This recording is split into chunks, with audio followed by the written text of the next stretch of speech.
Hello guys, this is Shubham Sharma and I welcome you to the new lesson. इस lesson के अंदर हम बात करेंगे लाइट पे।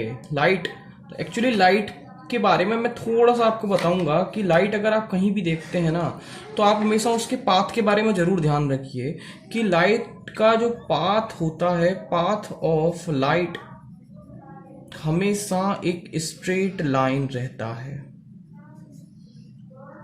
स्ट्रेट लाइन में ही चलती है। अगर ऐसा नहीं होता तो आप एक कमरे में लाइट जलाते और वो जो कमरों के गेट के नीचे होता है ना जगह, वहां से होके निकल के दूसरे कमरे में चली जाती और कहीं भी जा सकती थी। लेकिन ये लाइट जो है स्ट्रेट लाइन में ट्रेवल करती है। ये एक्सपेरिमेंट्स आपने करके देख चुके होंगे और ये आपको पता होगा, but I have to recall, मुझे ये रिकॉल करना था और मैंने आपको कराया। स्ट्रेट लाइन में ही चलता है, दिमाग में रखेंगे। अब यहाँ पे आप देख रहे हैं कि रिफ्लेक्शन और रिफ्रैक्शन की बात करेंगे इस पूरे चैप्टर में। सबसे पहले अगर मैं रिफ्लेक्शन की बात करूं तो रिफ्लेक्शन का मतलब क्या है? आपने कोई चीज अगर यहां से इस पे मारी और वो टकरा के पीछे लौट आती है, तो मैं इसे बोलूंगा इसका रिफ्लेक्शन हुआ है। जैसे मैंने किसी दीवार पे आवाज मारी, या मैं बोलूं मैंने किसी मिरर है, कोई एक मिरर है, उस पे ना मैंने यहां से एक टॉर्च मारी, टॉर्च की लाइट यहां लगाई, तो वो रिवर्ट में होकर मुझे ऐसे मिलेगी कि नहीं मिलेगी? मिलती है ना, वो दूसरी दीवार पे दिखने लगती है। या दूसरा मैं एग्जांपल दूं कि आप कभी कभी देखते होंगे वॉच या पॉलिश्ड सरफेस वाला टिफिन वगैरह आपने देखे होंगे कुछ लोगों पे। वो टिफिन अगर सनलाइट में या किसी भी लाइट में अगर करते हैं तो वो रिफ्लेक्ट करता है। हाँ, करता है ना, तो वो रिफ्लेक्शन होता है। रिफ्रैक्शन जैसे स्टार्ट होगा मैं बता दूंगा, बट रिफ्रैक्शन में जो रिवर्ट होके आता है most of the part of this light incident ray इस डायरेक्शन में आ जाती है, उसे वो इधर ना आके इधर निकल जाता है, most of the part second direction में, दूसरे मीडियम में चला जाता है। उसी डायरेक्शन में उसी मीडियम में लौट के अगर आ जाए तो उसे हम रिफ्लेक्शन कहते हैं, रिफ्लेक्शन ऑफ लाइट। अच्छा जी, ठीक है, लाइट के बारे में मैंने ये सारी चीजें देखी।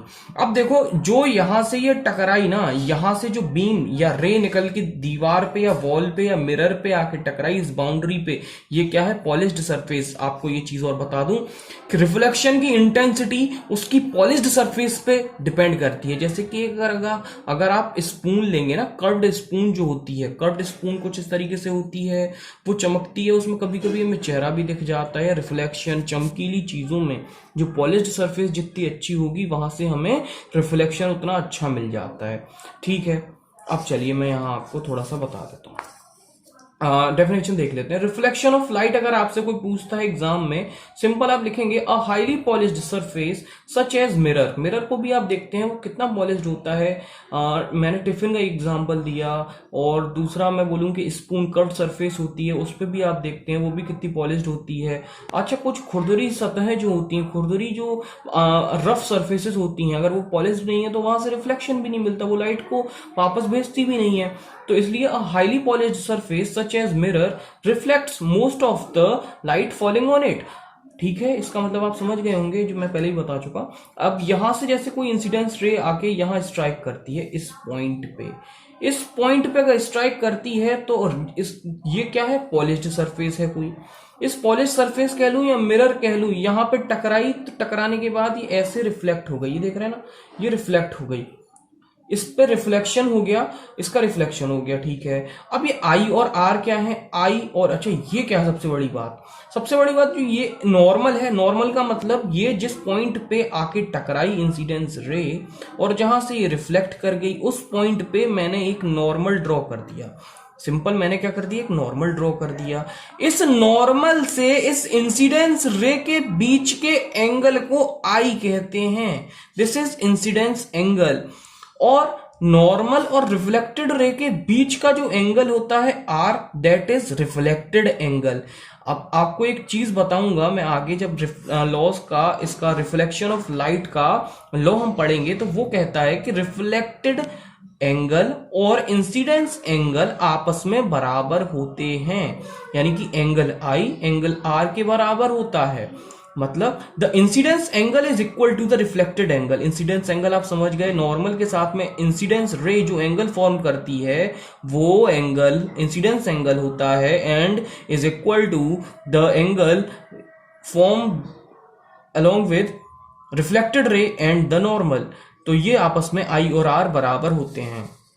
दूसरी चीज आपको जो दिख रही होगी सिंपल, वो क्या है कि जो नॉर्मल है ना, नॉर्मल, एक तो ये नॉर्मल, दूसरा इंसिडेंस रे, थर्ड रिफ्लेक्टेड रे, ये सारे के सारे एक ही सरफेस में तो हैं। सेकंड लॉ बस ये सिंपल कहता है, वो क्या कहता है, द इंसिडेंस रे, इंसिडेंस या incident ray, the and normal to the mirror, इस मिरर पे ये normal at the point of incidence, इस पॉइंट ऑफ इंसिडेंस पे तो नॉर्मल मैंने खींचा, एंड रिफ्लेक्टेड रे, और ये reflected ray all lie in same plane, ये सारे के सारे एक ही प्लेन में रहते हैं। अब आपको एक चीज समझ में आ गई होगी, अगर आपको जैसे कि अगर कह दे कि आई का मतलब इंसिडेंस एंगल अगर आपको दिया है, मैं अब इस तरीके से अगर लूं, आपको कंफ्यूज नहीं कर रहा हूं, मैंने इस इंसिडेंस रे अगर इस तरफ से मानी है, अगर आपको ये एंगल 30 दिया है तो मैं पूछूं कि इंसिडेंस एंगल कितना है, तो इंसिडेंस एंगल भैया ये टोटल एंगल, ये नॉर्मल है, ये 90 होगा, और मुझे पता है अगर मैं इसे आई मानूं इंसिडेंस एंगल को,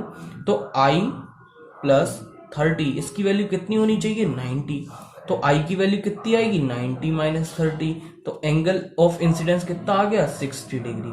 सो इंसिडेंस एंगल आपको पता पड़ गया। अगर वो आपसे पूछ ले कि बताइए कि रिफ्लेक्टेड एंगल कितना आएगा, reflected angle is this, normal और रिफ्लेक्टेड रे के बीच में जो एंगल वो आर है, आर आई के बराबर होता है, और आई की वैल्यू मुझे पता है 60 डिग्री, तो रिफ्लेक्टेड एंगल की वैल्यू पता पड़ गई।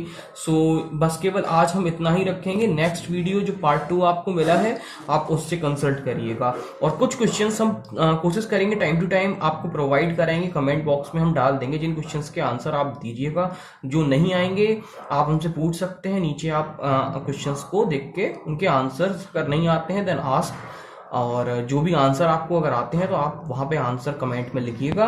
And thank you very much, channel को